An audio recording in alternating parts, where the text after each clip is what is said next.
Awesome. And this will be sent out later on this afternoon. So if you want to go back and reference anything that's covered during the session, feel free to do so. Also attached to that recording is going to be a questionnaire. I'm going to share the questionnaire at the end of the session today too. We certainly value your opinion as students and alumni here at WGU, and we take your opinion into consideration specifically for a session like this. This is something that I know we got recommendations from some of the previous sessions that we hosted here in career and professional development, and individuals asking, hey, can we get connected to some of our alumni and they share their expertise? So that's where a lot of these sessions are stemming from. So we appreciate that feedback, and we certainly take that into consideration. From here, what I am going to do is I'm absolutely going to stop talking, and I'm going to pass it over to our presenter. Frank, if you'd be so kind, come off mute and jump right in. Hey, how's it going? Can you hear me loud and clear? Loud and clear. Wonderful, wonderful. Thank you, RJ. That was awesome. I'm looking forward to connecting with everyone here. Like you said, I am a WGU alum. I think, I mean, keeping things very candid before I get into the presentation, I think my experience with WGU was probably one of the most rewarding things that I've done in my career.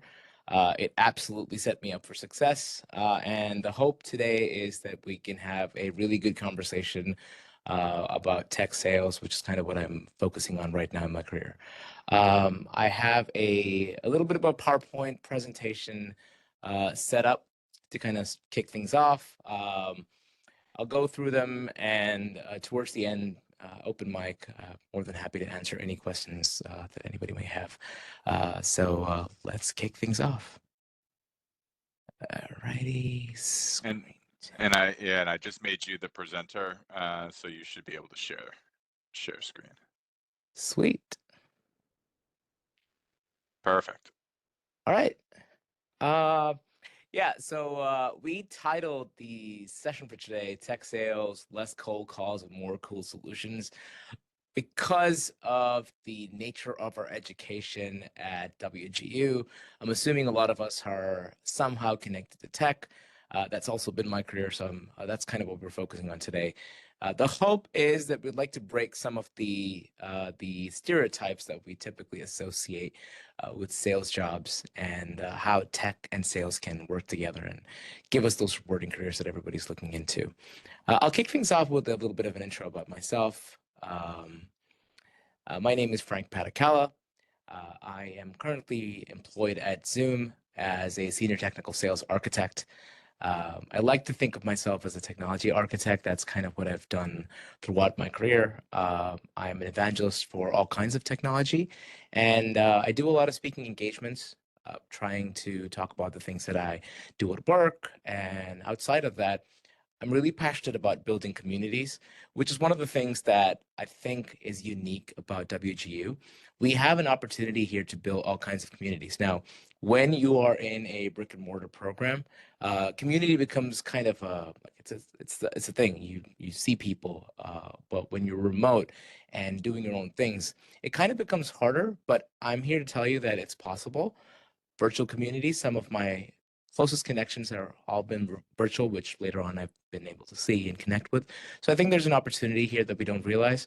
Hopefully, setting you up with some information and options to help you in your future careers. From an education perspective, I did do my bachelor's in IT security from WGU, followed that up with a master's in cybersecurity and information assurance. And I like to throw on certifications on there. Certifications are an ongoing thing for me, right? I'm a cert junkie. I like to do certifications because, to me, it is one of the most structured ways of getting into anything and everything, right? If you'd like to learn about something and there's a certification program associated with it, it's a nice little modular way of getting into it. I know one of the key parts of most job requirements is understanding your job and on-the-job training and just having that experience. But as you've probably experienced, you don't get those breaks into those careers without having some kind of a background. And that's kind of tricky. I mean, depending on where you're located regionally, depending on the opportunities you have, hit or miss, right? But certifications actually give you an opportunity to offset some of those requirements by just getting into it. So I've actually done a lot of them, and I keep doing them. That's how I keep myself updated with the ever-changing landscape of tech. Now, I am a subject matter expert in audiovisual technologies and media networking. That's kind of the part of tech where I landed on. So you're probably thinking to yourself, all right, cybersecurity, IT security, and AV, how do these things connect, right? I represent the audiovisual industry. The audiovisual industry at a high level is probably like a $250 billion industry. It's an offset of most technology deployments, but it also has its roots in architecture and a little bit of construction. And so it's like one of those industries that relates to a lot of different things. I like to think of myself as someone who's designing experiences. And as I go through this presentation, you'll understand how my background in the education and my early the time that I spent with cybersecurity and IT security helped me model my career. Technology is basically a part of my life, right? And I thoroughly enjoyed that. The cybersecurity education that I did early on kind of gave me a foot in the door to get into audiovisual technologies. Now, AV was something that I've always passionate about. I've done AV in my past lives. I've done AV, a combination of CCTV security. So a lot of media communication. And then when I started looking for my for jobs after my master's, I landed upon a technology company, and at the time, I didn't even know that they were like an integrator. So integration companies, system integrators, are companies that put together different pieces. You'll see them in different parts of the tech world. The part that I represent, as far as audiovisual is concerned, is mostly hardware integrations, and I was lucky in that it was at that time that that industry as a whole was pivoting to network-based technologies. Now, here's the cool part, right? Software development, cybersecurity, networking are all foundational things as far as any and all education slash job tech things overlap, right? So it's always there. There's like that little overlap of information that you can kind of take from job to job. It's transferable skills today. So that's what I found myself in, having a background in security and networking. It kind of gave me an entry into AV because that industry as a whole was pivoting there. And the fact that I came from a position of strength as far as the networking and cybersecurity was concerned helped me kind of offset my lack of experience as far as the AV was concerned. And that's kind of how I built my career. I've kind of been able to grow that over the years. I've been fortunate to, I started off as a design engineer for projects. And then I moved into tech sales.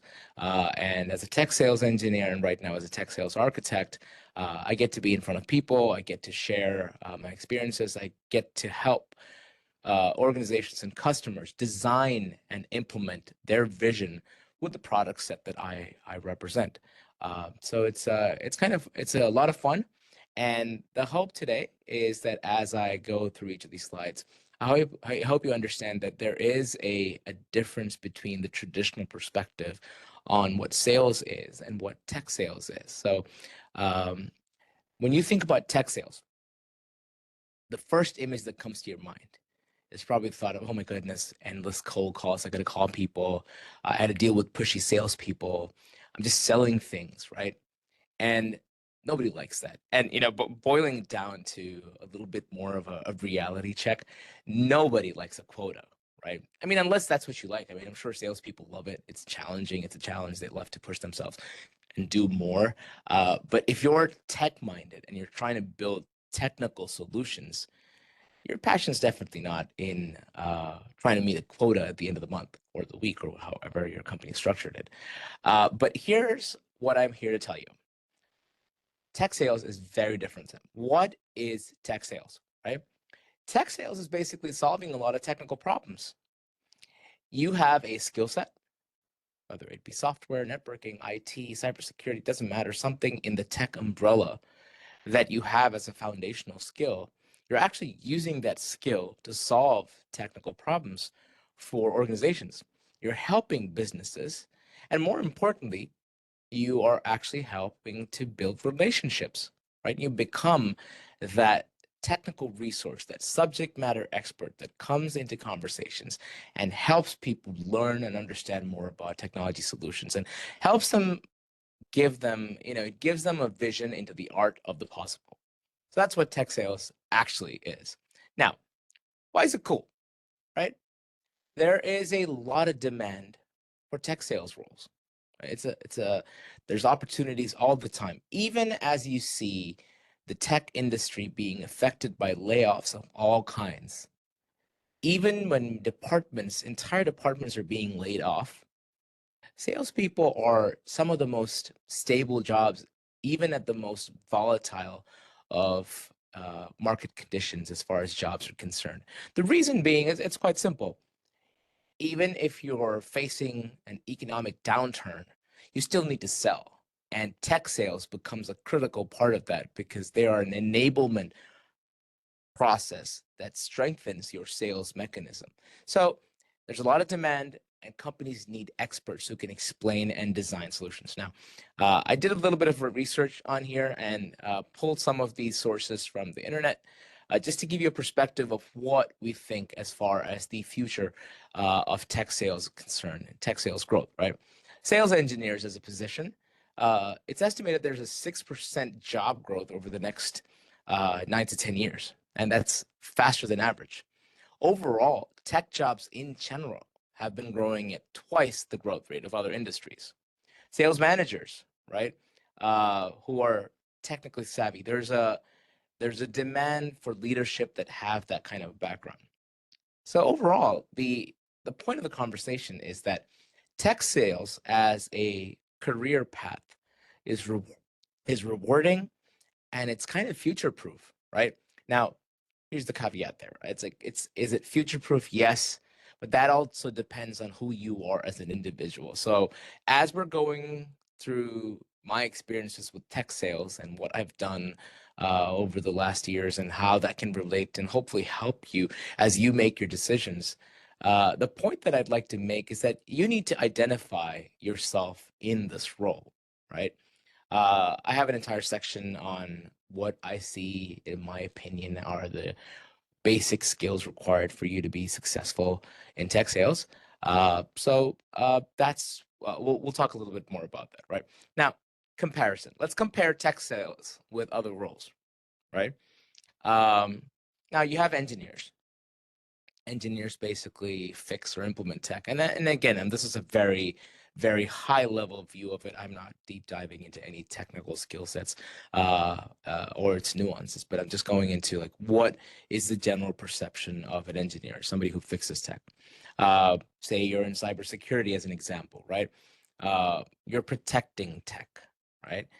Um, if you are a part of tech sales, you're basically designing and selling solutions. So the cool part about that, and the reason why I highlighted cybersecurity, because I personally think it's a very important part of any job out there, which is also why a lot of people struggle to find roles in cybersecurity. Because if you're going into your first job search on LinkedIn or whatever, you're probably looking and searching for cybersecurity analyst or uh, uh, penetration tester, or you're looking at roles specific to those job titles that are associated with your job.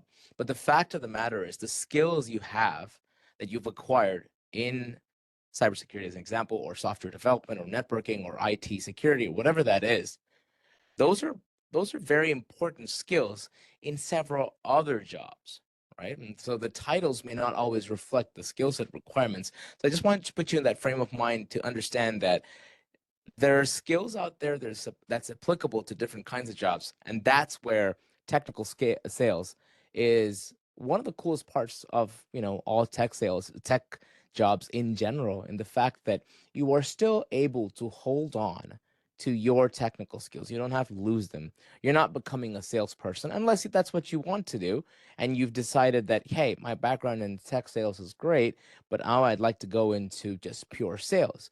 And if you look at some of the most top 10, top 100 CEOs out there, most of them started off their career as engineers with some form of a technical background, but then realized that they had additional skills in sales or leadership that they could use to foster their own paths, and they ended up where they are. So tech sales is kind of like that great place where you can marry your non-technical skills with technical skills and become successful at it.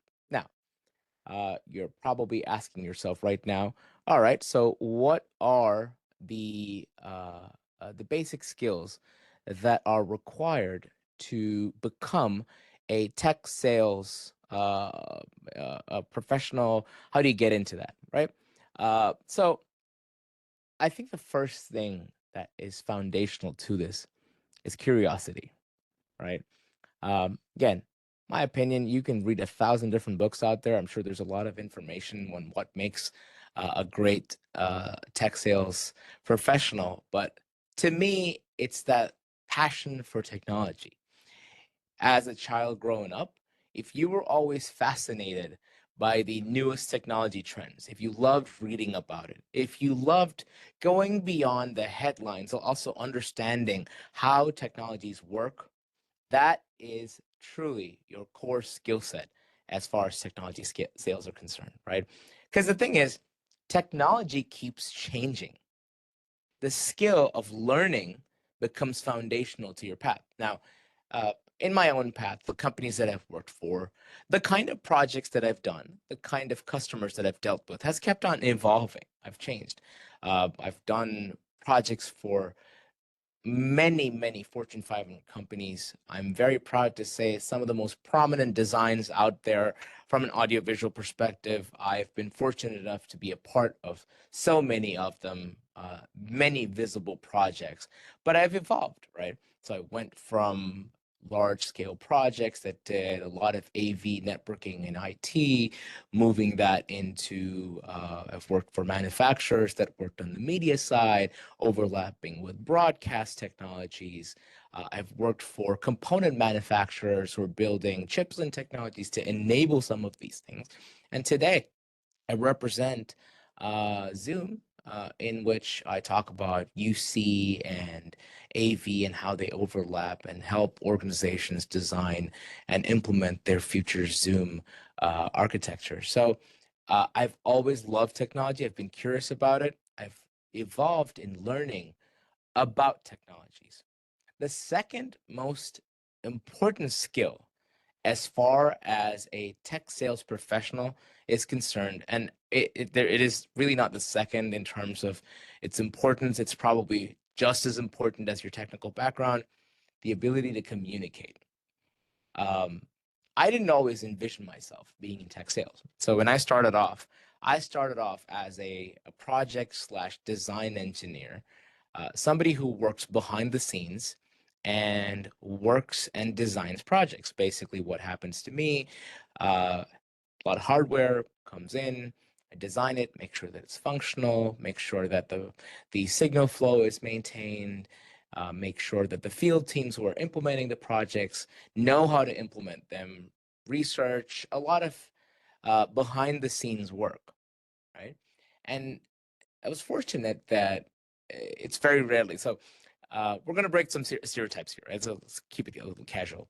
Um, you've probably seen 1,000 different memes about how software developers or engineers or tech sales or techies in general are, borderline antisocial. Their human skills are not that great. If you've watched any movie, uh, think of an image of a developer, a software programmer, a hacker, an ethical hacker, somebody working in IT. Your image is somebody who's boring, is nerdy looking, has glasses on, is afraid of lights, doesn't like talking to people, is extremely smart, and that is such a terrible stereotype, to be honest, because we're all unique, right? There is a lot of diversity in human beings. Like diversity in itself is just talking about the different types of people that we are, and we all have a wide variety of skills, right? So um, when I was put in front of customers, I was very comfortable talking about the technologies that we were designing. And not only was I comfortable, I realized that I had the skill to translate some of these very technical conversations into breaking it down into a level that the audience can understand. And I think that's the key part of tech sales, right? If you go down into a rabbit hole of explaining from a networking perspective about, oh my goodness, this is like an SD-WAN and this is software-defined networking, and there's a lot of security requirements with zero trust as an architecture, and try to, you know, uh, acronym uh, the acronym soup salad of words in front of people who are executives. They're like, oh my God, what is happening here? I don't understand. But the skill to translate that and to see things from the perspective of the audience is the core skill of being in tech sales, right? And that varies. And that's the struggle, right? So you may need to talk to executives one day who are uh, least concerned about the technology, the underlying architecture, but wants to understand how these things affect their businesses.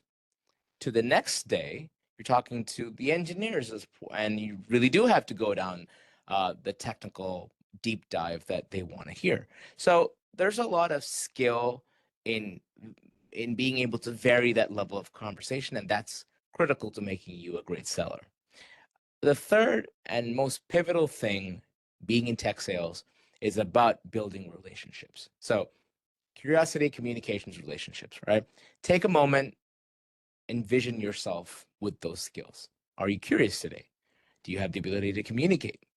Are you good at building relationships? If you've answered yes, then you are absolutely ready to build a career in tech sales. Now, if you said, I'm curious, I like building relationships, but communications is not my strong point. Well, you've identified what you need to do in order to build your own self towards a path in tech sales. So we talk a lot about technical skills. You look at any job description out there, it's like 20 or 30 different bullet points of all the different skills that they're looking for, almost like a wish list of the most perfect candidate out there. You look at that and you're trying to check boxes in terms of the technical skills. But at the end of the day, being able to communicate, some of the skills that are non-technical are actually the things that'll get your foot in the door. So the conversation today is, how can I improve myself? How can I establish my personality better? How can I have some personal branding that helps me establish myself in that tech field, right?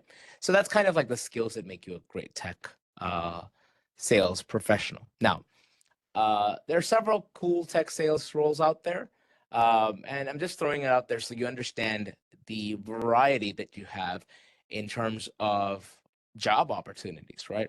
Pre-sales engineers, you've probably seen those things. A solutions architect, uh, technical account managers, sales engineers, business development.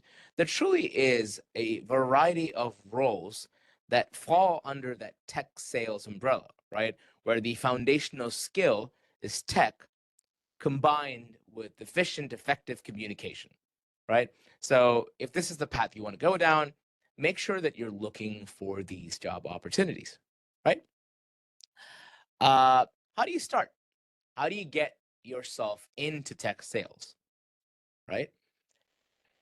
Well, the foundation is you're already doing that or have already done that as part of your WGU program. You have learned tech. If you've learned tech, whatever that tech is, whether it's AV, and I'm personally biased towards that because AV as a technology uh, umbrella is critical to where I've come from. It's niche, but I feel that there's a lot of things that you can develop if you have that love for experiences and you like to marry technology with visual and audio and perception. That's where you fall into. Or IT in general, that large umbrella of what you call IT, cybersecurity, or unified collaboration. You learn the tech. That's kind of step one. Step two would be understanding how businesses use the technology that you've learned about, right? This is where a lot of people fail, sadly. This is that practical piece of skill that unfortunately a lot of times only comes with experience, right? It doesn't have to. That's what I'm trying to explain here. You don't have to work somewhere to understand how things work. Yes, the nitty-gritty of like how does each individual workflow happen? Yes, it happens absolutely as a result of working at a place. But you don't necessarily need to be there to understand how these things function. And that's where you can kind of use your imagination, use your reading skills, use information outlets, use social media to learn how do businesses use these technologies.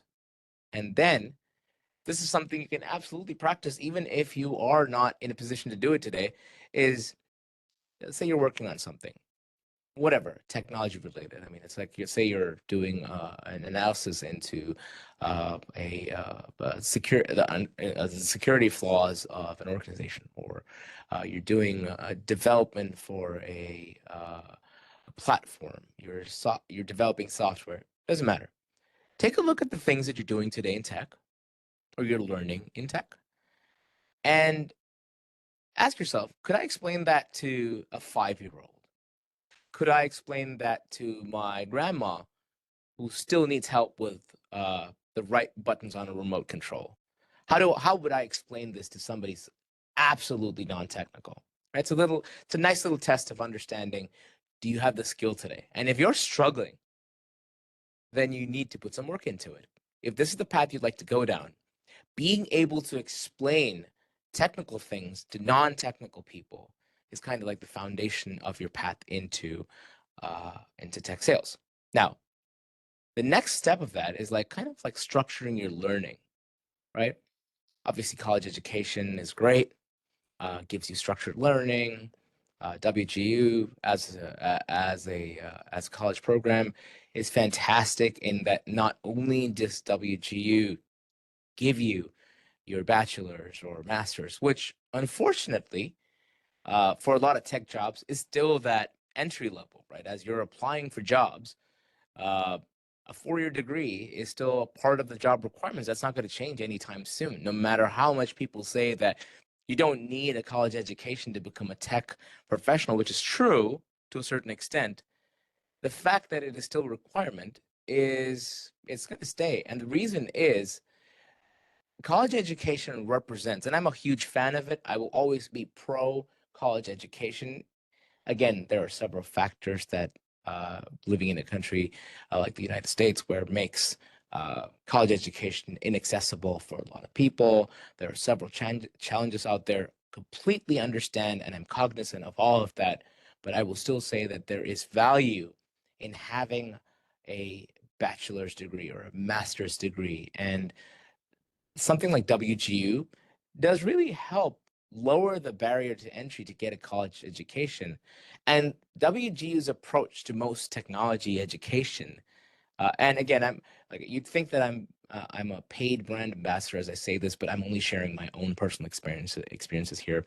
The fact is, when WGU wants you to learn about networking, they don't just say, here's like 30 pages of networking or 30 books or 60 or 70 hours of video that you learn, or here's a professor's a live session. They actually tie it up with a certification program that's recognized by the industry, right? Which is very helpful. So you're done with the education, you also have a certification to talk about, right? So that approach is really good. But in general, college education does help you put that foot in the door in a lot of these applications, because here's the unfortunate nature of technology, the tech job search. At no point in your career are you ever going to be in a position in that entry level to be one among 100. You're usually going to be one among 1,000 or more. So there's a lot of applications coming in. So if you'd like to stand out, that education helps. The next part of the conversation is industry specific certifications. And that's where, your Cisco certified network associate or your cybersecurity certs, or like the certs that I have from AV, which are from an organization called Avixa, with their CTS or CTSD. These are all certifications that kind of give you that entry level education or advanced, depending on the level of certification you're doing, in this industry that you're trying to grow in. Um, the challenge for a lot of different job searches in that tech role is that you also need to have the technical skills. And if you've never worked anywhere, or if this is your first time looking for a job, or you're trying to pivot into a new career, having the technical skills and being comfortable with it is important. But usually those are associated with a job. So the middle ground that you have to find is being able to lab, is being able to play and expand on that technical skill set. You really do have to dedicate time in your day to expand on your technology knowledge base. So even today, as I've grown in my career, I've had the privilege of working at very good companies and I keep growing. It hasn't stopped me from spending time to improve my technical skills, and that's where labs come into play. And I think the fourth core piece of this is developing your personality to the kind of job that you're looking for. A lot of times we focus on the boxes that we can check. Yeah, I understand C++. I understand PHP. I understand cybersecurity. I'm an ethical hacker. I have networking skills. I have a networking certification. Those boxes are, no, I'm not saying easy to check, but you do have a defined goal that you can meet. What you cannot do, there is no certification to developing your personality, and that is a journey of self search. You have to look within yourself to understand what can I do to fit these jobs, and that's where reading, uh, listening to podcasts, listening to all kinds of information regarding the industry that you're going into or you're looking to go into or are a part of becomes critical. So that's kind of like the learning perspective. Now, how do you land a job, right? And again, this is a very detailed, nuanced, uh, almost a challenging conversation to have, right? Uh, I asked myself as I was putting this deck together, what are the best ways of, uh, you know, um, approaching this? What advice could I give the listeners to make sure that they actually have a path forward, right? So I thought of the top four things that I could think of, and that's what I'm sharing here. Number one on that list is please, please build a LinkedIn presence. It is so important today. You might be the most anti-social media person out there, but LinkedIn really is the place where all that networking happens. So take some time, use some tips, and build out a LinkedIn presence that reflects who you are today. And a lot of times people look at LinkedIn as a resume, and that's fine, right? You can. There is a job history kind of piece to LinkedIn, but the reality of it is that LinkedIn is an extension of who you are. It is your personal brand. So ask yourself, what am I putting out there? What am I doing? When a person comes to my profile, what should be their thought? A resume can be tailored to jobs. You can kind of streamline the look of a resume. You don't have that restriction as far as LinkedIn is concerned. It's more open-ended. So build a decent LinkedIn presence, network and communicate with people, join groups, follow people, comment and interact there. Right? I would posit to say, if you're a student right now, or if you're looking for a job, please spend some time every day just interacting with people. And there's an approach to it. There's lots of guides out there. There's lots of information, but please do that. The second thing that I always recommend is attending industry events, right? It's very important to be in front of people. And when you're attending these events, there is an opportunity to just ask questions to people. Most people are, in my experience, there's a lot of kindness out there. I like to believe that people are inherently good and kind. And if you go up to someone and say, "Hey, I'm looking to build a career," or "I'm looking to be someone like you," one of the things that I did when I first started off is that I would search for the job profile or title or position that I wanted to be in. and look for people who match that description, and just try to reach out to them and say, hey, how'd you get to where you are? What did you do to become who you are today? Like what was your path, right? And if you put yourself out there like that at industry events, there's a very strong likelihood that people will not only help you, but they will become a reference for you, right? Which leads to the next conversation. Apply for as many internships and entry level roles that you can find. And I know that's easy to say. There's always a shortage of entry level positions as far as tech jobs are concerned, but think outside the box, right? Um, Look at your local business directories. See where you could use some of the skills you have today. It's about putting yourself out there. It's about understanding where your skills apply. It's a journey, it's a path to grow, and that's how you approach it. And most importantly, try to get a mentor. Um, I'm pretty sure WGU has resources for that. There's alumni networks, people like myself. I am more than happy to help you connect with people, advise, and share whatever I have. Again, I don't think anybody's, unless you are the CEO of a Fortune 50 or a Fortune 500 company, we're all trying to grow at some level. And I find it rewarding and a very positive thing as I share what I've learned. I learn new things. So seek out those individuals, have multiple mentors, talk to them, spend time with them, and try to just improve and follow that path. Uh, there's a lot of information. I'm sure you've heard it before, but I really want to make sure that you understand that a lot of times finding that job is not just about checking a box, finishing a training, like what cert. I've had a lot of people reach out to me, and I have an individual who's currently doing. I'd like to say is a good acquaintance of mine at this point. He reaches out on LinkedIn and he says, "Hey, I'm looking for a job. I have a master's. What certification do you think I should do to be able to get this job?" And honestly, like that was the worst approach uh, to have that conversation. I told him, look, it's not about a certification. Like, what do you understand about the job industry that you're looking to get into? How do you see your skills being applicable to that industry? And it led to a good conversation. So put yourself out there, try to learn, seek out your mentors, and you'll definitely find people who will give you very good, solid information on how to go forward. Uh, just a quick look at the future of tech sales, right? Uh, there's a lot of things that are changing, right? AI as a conversation, it's like if AI wasn't on your bingo card for a presentation today, I'm sorry. It's like, yeah, I have to mention it.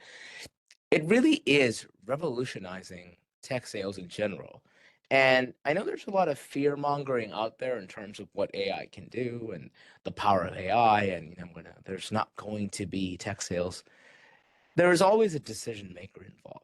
There's always somebody who will make the calls in terms of, yes, we're going to go with this, we're going to buy this, we're going to implement this, we're going to design this. And that human will always need convincing by a human. And that's where tech sales becomes that a tech sales professional becomes that trusted advisor on how to do those things. So AI is changing a lot of things. Get used to it, get comfortable with it, work on your prompts. There are several courses out there, like mini courses in terms of prompt. There are actually job specific to prompts called prompt engineering, which that's your focus area. So if that's where you want to land on, work on that. But at every level, whatever be the level of technology you're integrating with, or whatever is the technology that you're doing, there's always an AI skill, an AI-based skill that you can add on to your repertoire. Uh, to me, hybrid collaboration is the future. uh, you're seeing, if you've ever heard about the conversation about UC and unified collaboration, things are coming together, like the AV and the networking and the IT and the UC and the conference rooms and your Zooms, your Teams, WebEx, your collaboration platforms, your phone calls, they're all coming together. So there is a strong future there. And uh, at a personal level, I mean, as far as I'm concerned, like understanding cybersecurity and IT and AV and things like that, I think it essentially future-proofs your career. So there's a lot of flexibility and options once you have that varying tech skill. So uh, as a tech sales professional, there's two approaches. You could either go deep down into one technology and become really good at it, which is great. That usually doesn't translate into being a tech sales type job. You'll become a tech professional. You could end up being an architect at some level because of your niche skill set. But it is always good to start off as a generalist and understand where is your strength. And that's where tech sales is such a cool opportunity because you learn about so many different types of technologies and how they interact and how you can implement them and how customers use them. That's a very good path to go forward with. And that's kind of like the conversation today. Final takeaway, tech sales isn't about selling. It's not about just selling things. It's about helping people make the right technology decisions. And I think if you're a professional who's learning about tech, who's learned tech, who wants to have a career in tech, and if communication is something you enjoy, if you love and like interacting with people, tech sales is definitely a strong path for you to go forward with. And with that, I think I'm done with the slides. I will open up the floor for Q&A. Please ask me anything and everything, and I'm more than happy to share whatever information I have. I think I can stop sharing right now. And just so people know, if you want to ask your questions, you can come off mute. I just ask that you raise your hand before you go ahead and do that, and then I can call on you just so we don't have multiple people asking at the same time. Or if you just want to post those into the chat, I can read those off as well, whatever you are comfortable with. So we will give people a second to do that, and then just a quick reminder: the session is being recorded and it will be sent out. And then I'm also going to share our questionnaire. You know, I mentioned that in the beginning, we value your opinion as students and alumni here at WGU. So if you could just take the time to fill out that questionnaire, we would certainly appreciate it. And Frank went ahead and already added his LinkedIn in here.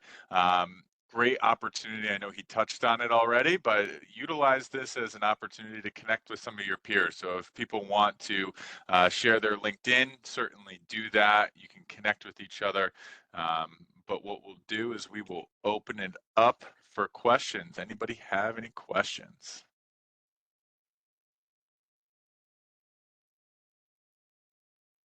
And then Ron's question: did you take a boot camp for tech sales? No, actually, no. I was a technology professional, but I was always comfortable in front of people and being able to break it down into, like I said, varying levels of technical skills. But it just helped me there. But there are boot camps out there. I don't know if it's just purely about technical sales boot camps. It's honestly like sales boot camps and just understanding how communication is key. There's information out there about that.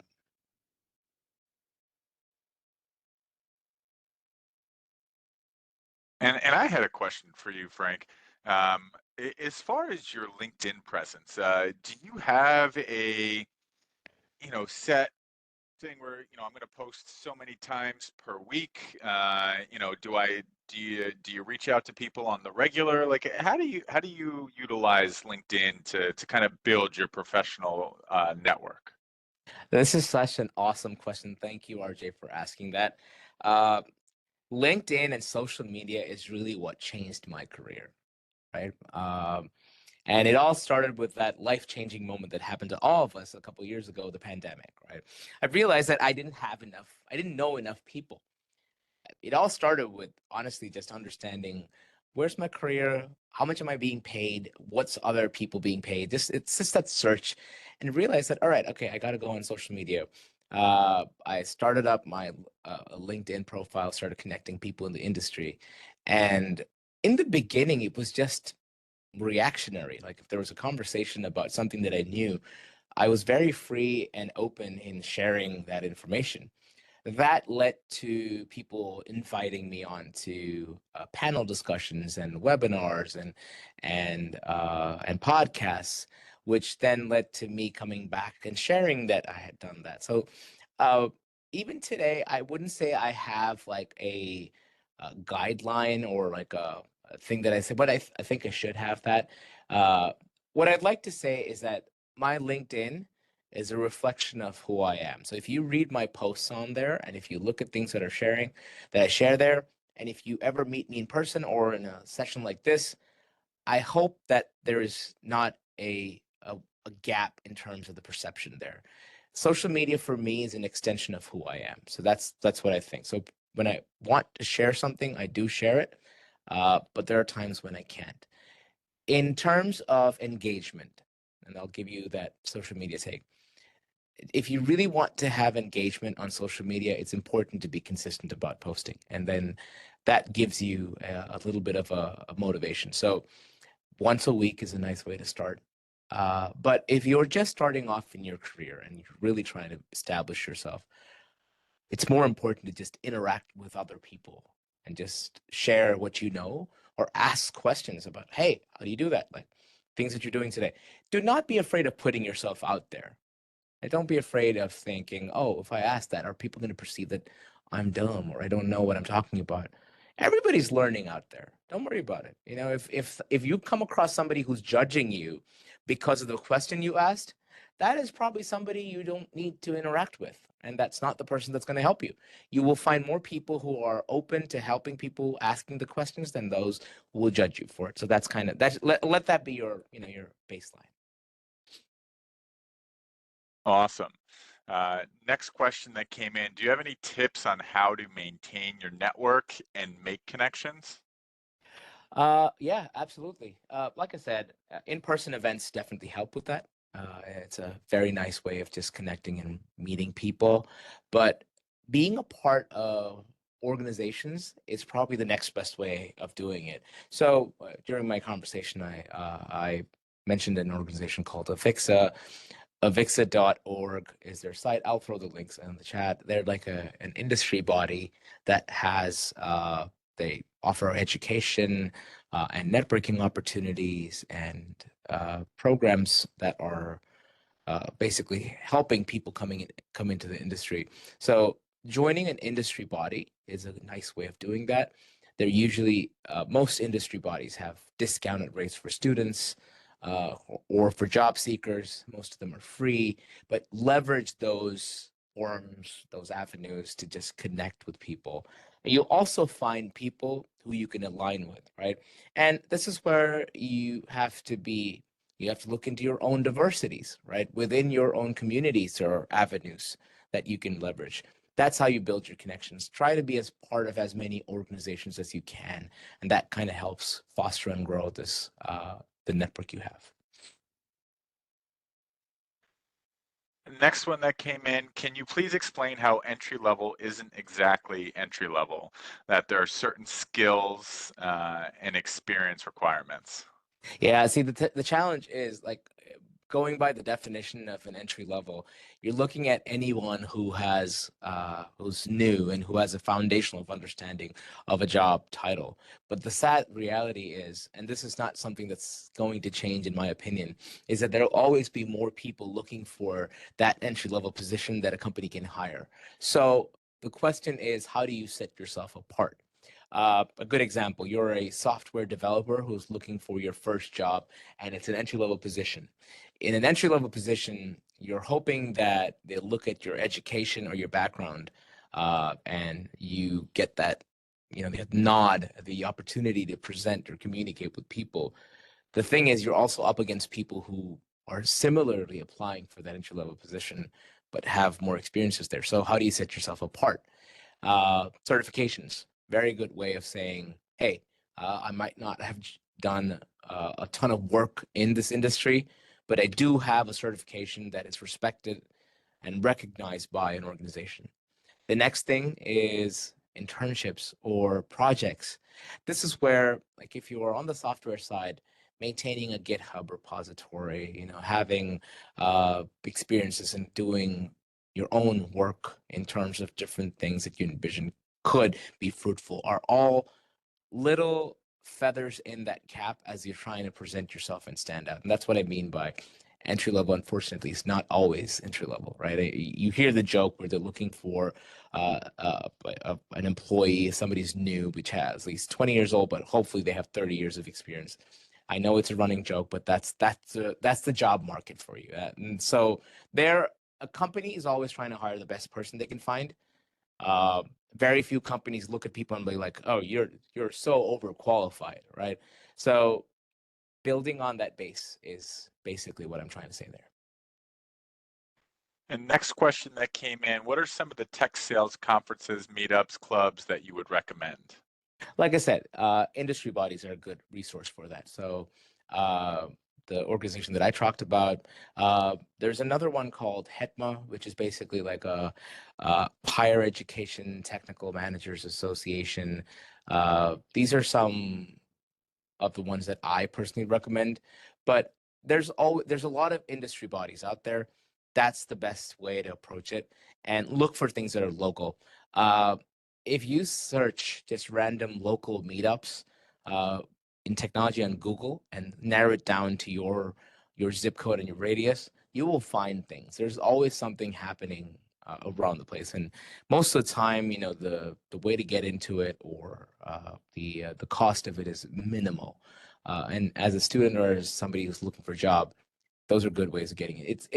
The struggle for a lot of people is not actually the opportunity or the event itself. It's just that's a lot of work. You got to register, you got to find it, you got to put yourself out there, and you're an absolute newbie as far as that industry is concerned. But almost being intentional about doing that becomes the bigger challenge. There are definitely opportunities out there.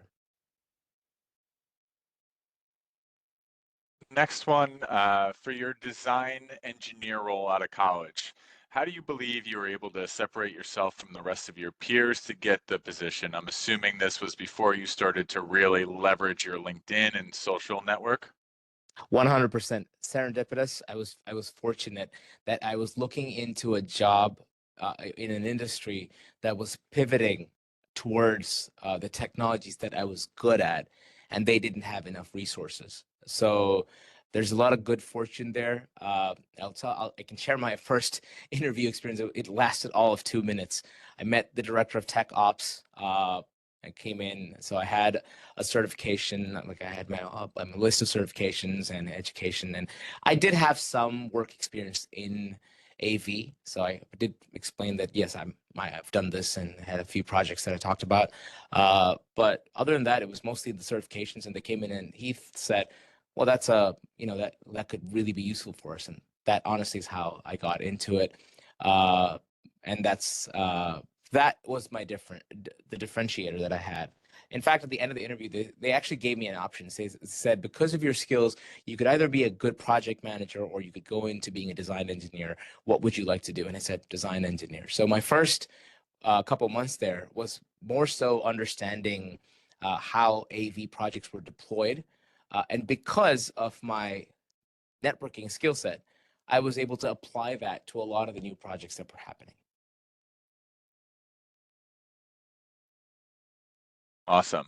And then last one for the sake of time, because I certainly want to be respectful of your time, Frank. When transitioning into tech sales, does it make sense to try to get any role, even if it's not your 100% desired position in the field and then pivot again later on? Or would you recommend holding on to your ideal niche? If you are new to the job market, please do not be picky in tech.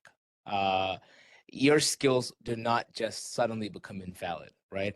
I think the fear that a lot of people have is that if I go stray away far from what my education is, will I never be able to get back into it? That is absolutely not true. You will be able to get into it. I think what jobs provide is two things. One, the opportunity to network and also explore things about yourself. But more importantly, it is always easier to get a job when you have a job. It's just how the job market works. So, getting into it and being able to explain to people that, hey, I'm a technical person. I'm working as an engineer today, but I think I'm really good at being, I think I'd be great as a tech sales professional is an easier sell than saying, hey, I have technical skills and I'd love to get into tech sales. So, yes, absolutely go for it. If you have an opportunity, don't hold out. Go for the first opportunity you can find. It'll change things for you. Just the perspective that you get from that job will help you understand things because a lot of times jobs are not just about that individual tech or sales skill set. It's also about the corporate structure that a lot of us don't understand unless we get into that environment. And that's a learning curve. Frank, this has been fantastic. I greatly appreciate you taking some time, jumping in here, sharing some fantastic insights, and especially sharing some of the resources that you did. You know, your LinkedIn. I think this is something where anybody that jumped into this, even if you have nothing to do with tech or even sales, like there's stuff that you could take away from this. So we certainly appreciate you taking the time to jump in here. This has been fantastic. Yeah, thank you so much, RJ, for the opportunity. And my LinkedIn is there. Please reach out. Please connect with me. If you'd like to take this conversation further, I'm more than happy to get on a call with you at an individual level. But thank you so much, RJ. Thanks for the invite and good luck with everything. Thank you, and thank you everyone for jumping in. Just a reminder, session was recorded, and we will send that out later on this afternoon. So keep an eye out for that. All right, everyone, have a fantastic weekend. Take care.